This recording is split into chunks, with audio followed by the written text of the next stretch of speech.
มียังบางคนยังถูกไม่ถูกฮะฮะฮะฮะฮะมียังพี่น้องกำลังถ่ายคลิปเมียนเลื่อนอยู่นี่ยังไม่จับคอยนั่งอย่างอื่นได้เลยมันยากมากเฮือดมากอันนั้นตูกหลังอยู่มียังแล้วมันเอาคนใหม่โอ้โหฮะพ่อยังโง่จักพ่อหาพ่ออยู่ ต้องถ่าย ก็ฟ้องเลยแล้ว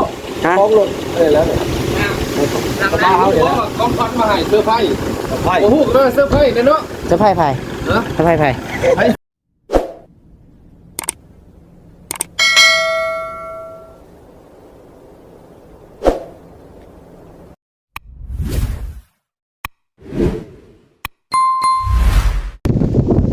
พี่น้องเนาะเปิดภาพมาวันนี้พี่น้องเลยบรรยากาศร่มเย็นดีน้องพี่น้องเนาะจากไหนก็ได้สบายดีและสวัสดีพ่อแม่พี่น้องFCที่หักแพงเบิดสู่คนพี่น้องเลยพบพ่อกับท่านน้องหลายเนาะพี่น้องเลยเสียงลมแน่เนาะจักกล้องเสียงได้ยินบ่ได้ยินพี่น้องขอโทษขออภัยอะไรเนาะก้าวว่ามื้อนี้พี่น้องเลยบ่ได้ไปเฮ็ดงานดอกเนาะท่านน้องหลายก็ได้อยู่เมียนเพื่อนเก็บเพื่อนเก็บขี้ออกขี้เหงื่อที่นี่แหละพี่น้องเลยแต่การลบนะพี่น้องเนาะเก็บแล้วก็ชิบได้จุดกับพี่น้องที่หากบนกองเมียนแล้วก็แมลงยังจุดเนาะที่เก็บเมียนหลังบ้านนี่แหละพี่น้องนะเพราะว่าอีกอย่างก็เตรียมใกล้จะขึ้นเดือนน้องคุยท้องเพิ่นแล้วก็จิจัดบุญจัดอย่างเลยเนาะพี่น้องเนาะก็เลยชุดอนามัยเตรียมไว้ก่อนเลย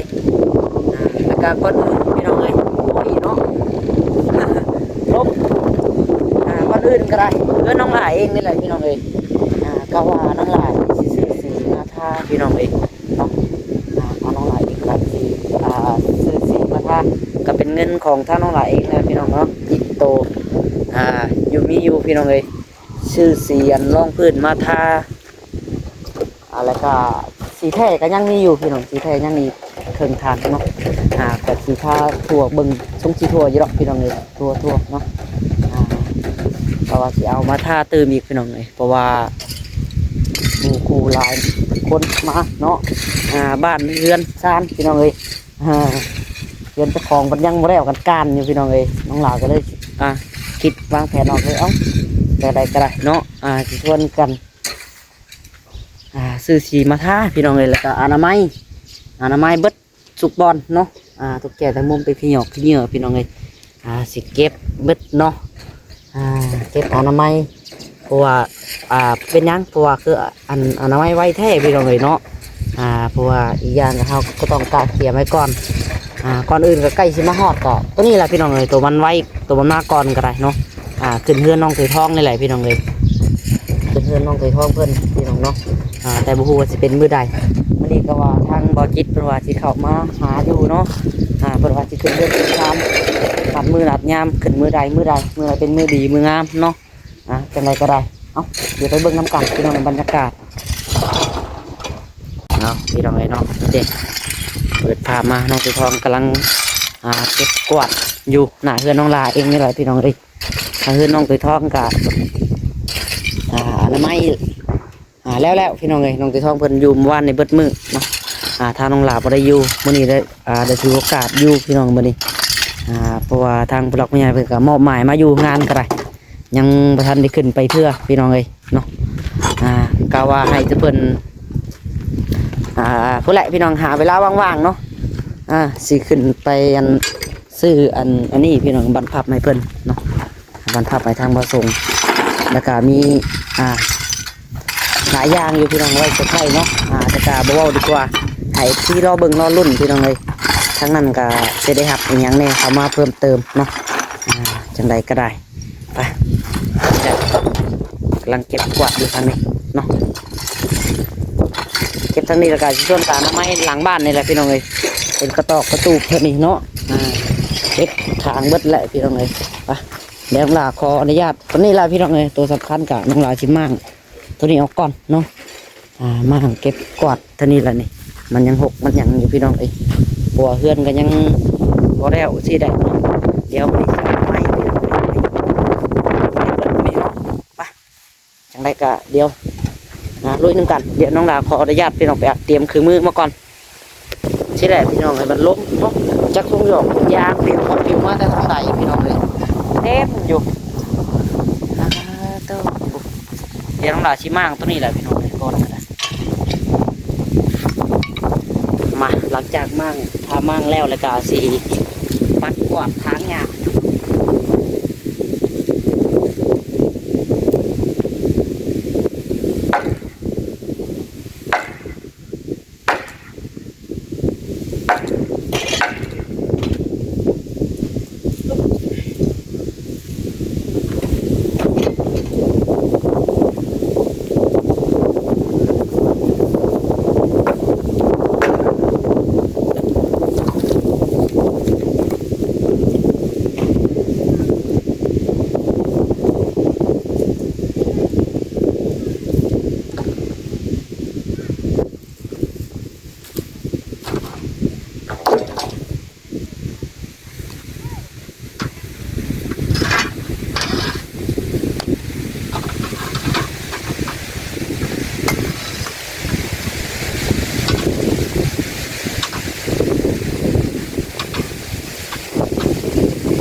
มียัง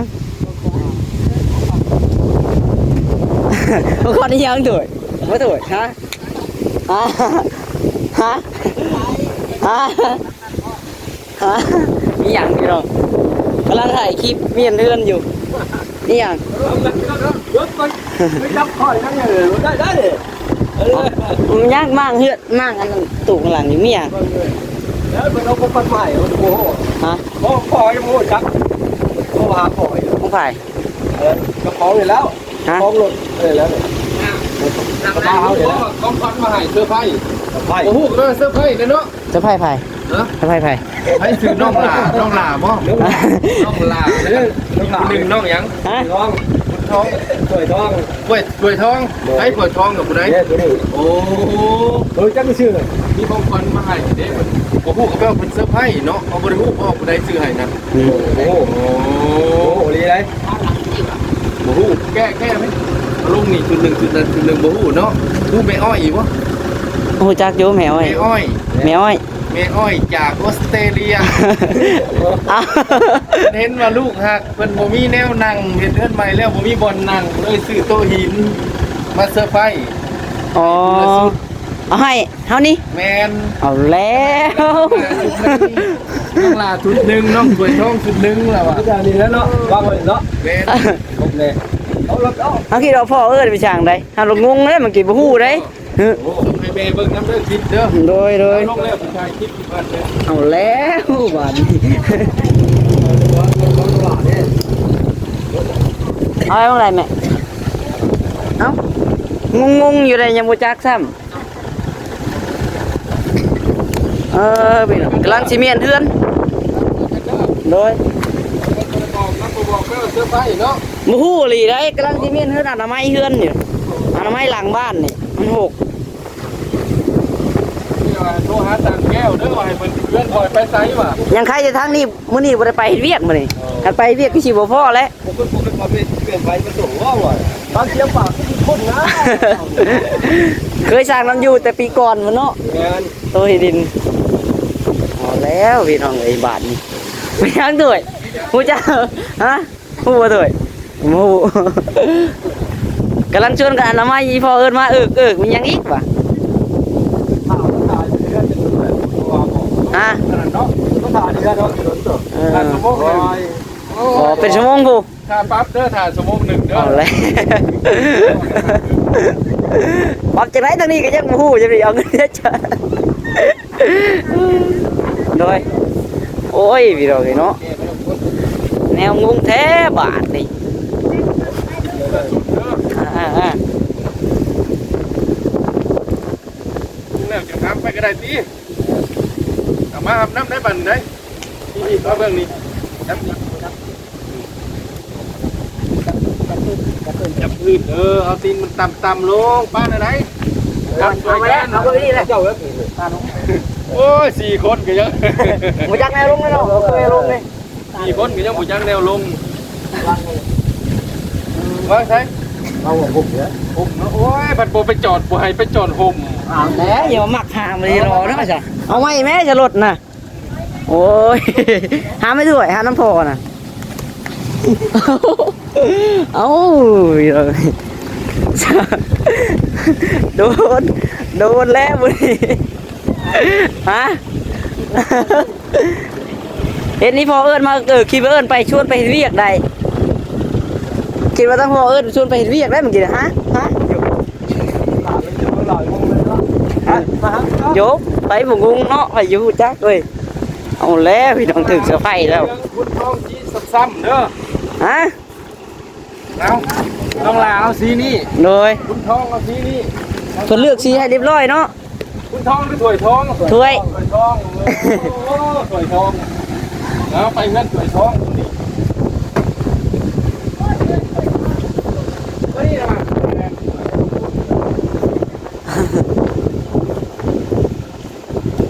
มันย้ายเป๊กกันได้หรอวะ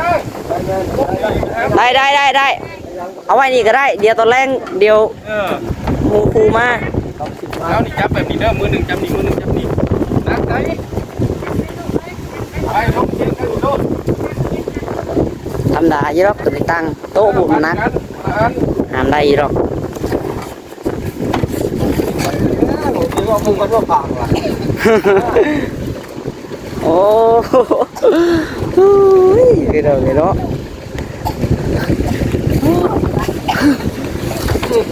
มาตัวนี้มาแป๊บนึงในมุงเราฮะแล้วตัวนี้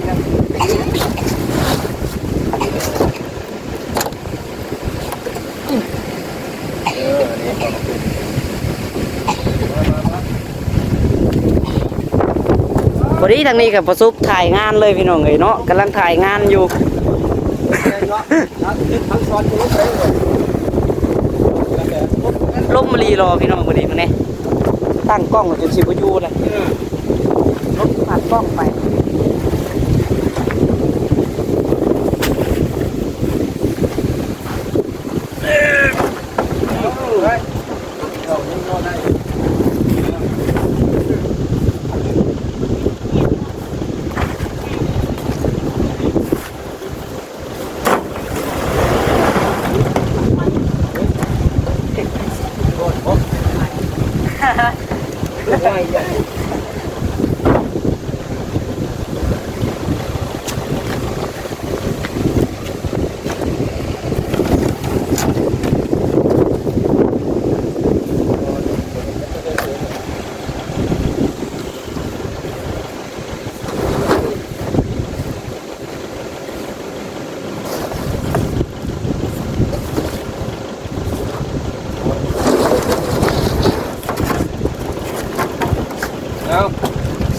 มาแต่สวรรค์บอก มะพร้าวเก่าแล้วมาจากสวนเก่าแล้วนะ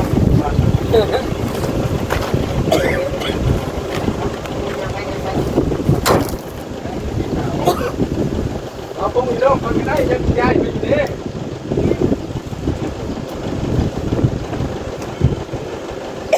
ยี่ตังเลยเนาะแผ่นโต้ได้ใช่ไหมฮะ เป็นตัวนี้เป็นตัวมาบอกเลย คิดว่ามีจะตังอยู่ มาแล้วได้บ่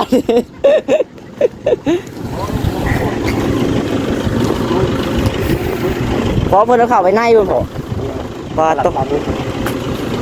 เพิ่นเอาไว้บ่ได้ กูหลับทั้งหมดเลย ฮะเอาส่ง มา เอาไว้ถ้วยไว้ถ้วย ตัวไหนตัวไหนตัว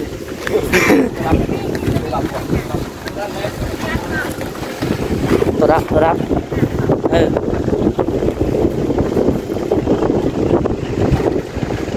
เฮ้ยบ้างต่างใจอยู่เลย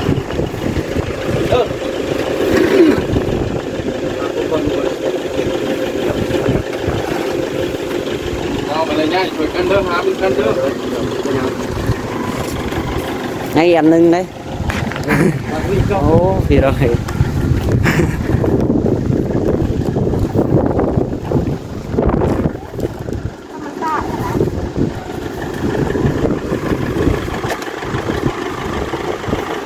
เอา เอาไว้ถ้วยซอยเพิ่น ซอยกันไปยืมซอยกันมา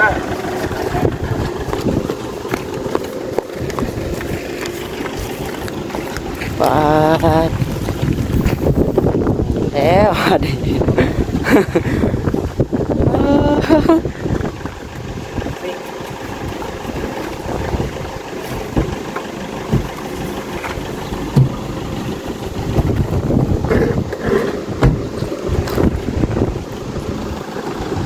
เอานายจิตถ่ายกินตู้ได้ป่านนี้ ตายเลยตายเลย กูซื้อให้แล้วเบื่อเลย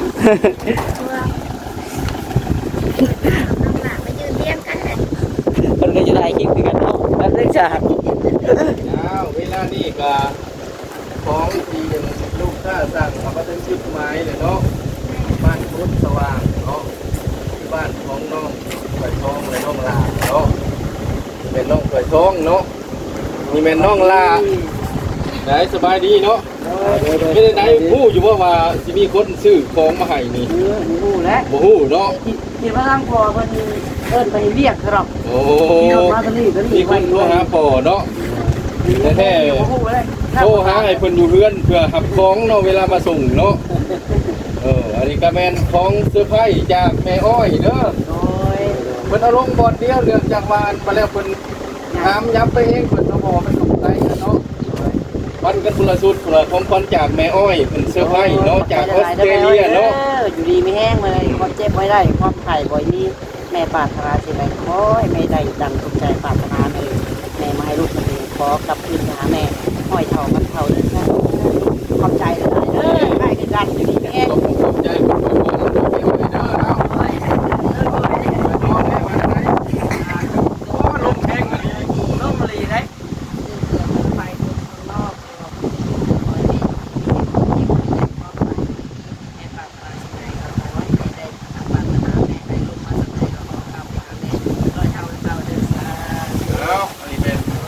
ใจคำอวยพรของลูกเนาะ โดย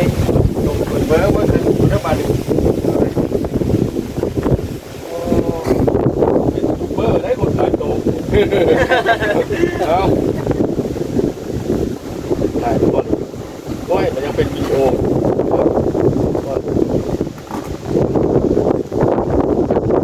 แล้วเลี้ยวเอาเมย์เขาน้ำตี ทำให้เมย์ นี่ได้ยังนี่อยู่นี่ก็ได้เอาลงมายืนก็ได้ ยืนก็ได้ปะ อ้าวโอเคอ๋อเก็บที่ผมไปก่อนเริ่มอะไรครับมาเลยใส่เข็นหลังเลยว่ะ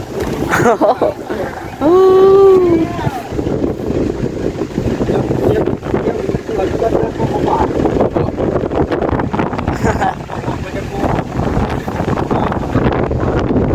ล้มเลยพี่น้องเลยจักสิได้ยินบ่ได้ยินเว้าหยังก็ได้ไม้ก็บ่มีเนาะก็บ่มีไม้มีหยังยังว่าเพิ่นเก็บรายละเอียดใหม่พี่น้องอย่ามันตัวมันถลอกมันหยังเก็บสี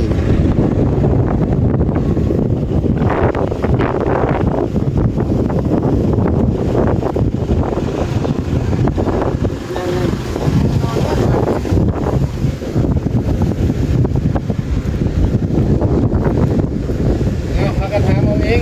โดย ต้องคู่เท่าไรโตเลยน่ะ นี่บอก แม่นบัด สุดหนึ่ง สุดเท่าไรเพิ่นเอิ้นเป็นสุดเนาะ 1,800,000 กีบบวกค่าส่งแต่สวรรค์มาฮอดที่400,000 กีบ รวม รวมหมด2สุดนี่4ล้านกีบ อ๋อ ถ้าไม่มีใครสนใจก็แนะนำได้ โดย อุ้ย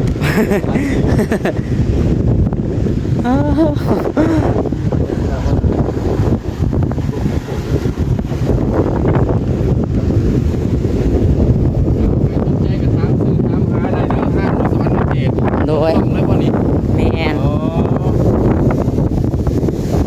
เอาสบายดี FC ของส่งอย่างของไซล่าบ่ แม่นน้องไซล่า ไซล่าเนาะ โดย ถ้าว่า FC คนใดของไซล่าต้องการอยู่ในตู้หินงามๆไปนั่งเนาะใส่เรือนหรือว่าใส่สวนหรือว่าใส่หยังก็ตามเนาะสามารถสั่งมาทางห้านเฮาได้ใกล้ๆเฮาส่งให้หมดเนาะห้านขายตู้หินนี่แม่นอยู่สวรรค์เขตเนาะ โดย หรือว่าไปเบิ่งในเพจก็ได้ห้านขายโต๊ะหินสวรรค์เขตภาษาลาวเนาะ โดย หรือว่าไปบ่ถือก็โทรถามได้เนาะในเบอร์โทร55740285เนาะโทรและ WhatsApp เนาะ โดย มีห้านขายอยู่2ห้านอยู่สวรรค์เขตโทรหาตามเบอร์นี่แหละมันถึกๆเนาะ โดย ที่บอกกันยันบ่ฮู้เอ้า แม่น ฝากห้านเด้อตลาดเด้อผมใจ โดย ได้ โดย ครับได้บาทนี้ โดยอยู่ดีมีแห้ง ได้ขอบใจกันนะโชคดีปีใหม่ เดินทางปลอดภัย ไปเด้อแม่เด้อขอบใจ เอาพี่น้องโอ้โหเป็นยังไงน้องเกยทองทั้งแม่ฮะงงเลยเลยพี่น้องโอ้ยแม่ม้อยเสื้อผ้าแอวแล้วโอ้เอาอันนี้ยังงงอยู่ได้ล่ะเห็นทั้งพ่อขี่รถมาขี่รถชนไปเรียกเอ้ามียังวะ นั่นแหละค่ะ อันนี้กำลังพากันมากปอกแปกอยู่ล้มก็ล้มพี่น้องจักจะได้ยินบ่ได้ยินโอ้ยเนาะ นี่แหละเป็นของน้องชายทา โดยตอนนั้นน้องถ้วยตอนนี้น้องซีที่อ้ำที่ตะมูเนาะตะมูพี่น้องเลยเอาคนละสีแล้วเนาะเอามาเลือกให้พี่น้องเลยเขามกใจละลายแม่เลยเนาะเด้อตา อย่างมันนี่จะน้อยมันไก่ไก่ก็ได้ โดยเอาพี่น้องเอ้ยอันนี้จะพากันอนามัยพี่น้องเนาะอนามัยหลังบ้านดีมากก็มาต่อประสบถ่ายคลิปเนาะกำลังอนามัยอยู่ ชัดถ่ายคลิปบ่ทันบ่ โอ้แนวมันบ่จักแล้วเนาะคะแนนโอ้สินอนอยู่ไหนบ่แล้วที่อนามัยแล้วกันน้องตัว นอนพักผ่อนแล้วพี่น้องเอ้ยก่อคันใดก็หากันแล้วคันใดก็ได้คันใดอันหลังครัวพี่น้องเอ้ยน้องล่ะก็ ตั้งอะไร ฮะ ตั้งก่อนตั้งก่อนตั้งอะไรง่าย เออ ๆเป็นระบบก่อน เดี๋ยวว่าจะมีระบบแบบน้อยก็ได้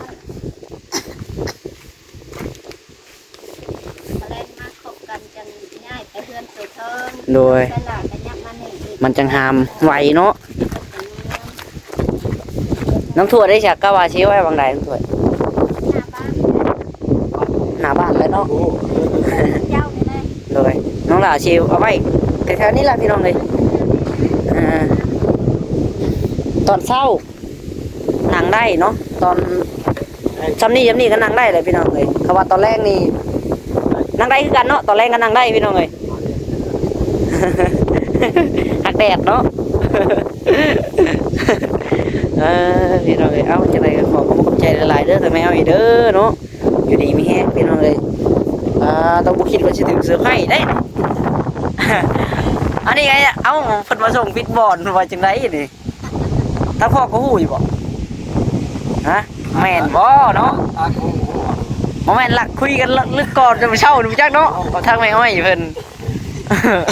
น้องลาเราฮู้อีได้เนาะมึนๆอยู่ได้ เท่าถึงเซอร์ไพรส์พี่น้องเอ้ยไปใส่โอเคพี่น้องเนาะสำหรับคลิปนี้ก็สิขอตัวไปก่อนพี่น้องเอ้ยจังไรก็ขอเนาะน้องไปท่องนี่ขอมาขอบใจทำไมอ้อยเป็นก้อนเนาะ ทางกล้องน้องลาได้เมื่อกี้นี่เนาะทางกล้องกันเพิ่นน่ะ ต้องสร้างมัน โอ้ ขอบคุณทางแม่ที่ฝากเงินมาซื้อสะไพร่นะ เซอร์ไพรส์เนาะ สะไพร่นะ โดย ขอให้แม่อยู่ดีมีแห้งความเจ็บไม่ให้ได้ ความไข่ไม่ให้มีแม่ปรารถนาสิ่งใดก็ขอให้แม่ได้ดังปรารถนาแม่ให้ลูกมาสันใดก็ขอกลับไปหาแม่ร้อยเท่าวันเท่าเด้อสา สาธุพี่น้องเอ้ยเนาะโต น้องหลายยัง โอ้พี่น้องเอ้ยเอ้าดีใจพี่น้องเอ้ยเนาะถึงเสื้อผ้าอีกมื้อนี้ ดีเนาะบ่ได้ไปเฮ็ดเวียกมื้อนี้เนาะกันไปเฮ็ดเวียกก็สิมึนตึบแล้วพี่น้องเอ้ยทำสิโทรกันมาอีกแล้ว เอาจังไดก็ขอบอกขอบใจหลายๆเด้อแม่เด้อขอให้ทำให้อยู่ดีมีแรงสุขกายสบายใจ ขอให้มีความสุขความเจริญแม่เอ้ยปรารถนาสิ่งใดก็ขอให้แม่ได้ดังสมใจปรารถนาบ่อยเจ็บบ่อยป่วยให้หายจากพยาธิโรคคันทั้งปวงแม่เอ้ยสาธุเนาะน้องธันวาก็ยังมาเบิ่งบ่เมื่อกี้นี่ฮะมาเนาะลมแห้งวิเอ้ยบอกมากะยา ลมพี่น้องเอ้ยนี่แหละก่อกันไดพี่น้องเอ้ยก่อกันไดแล้วมื้อเช้านี่ อ๋อแบบ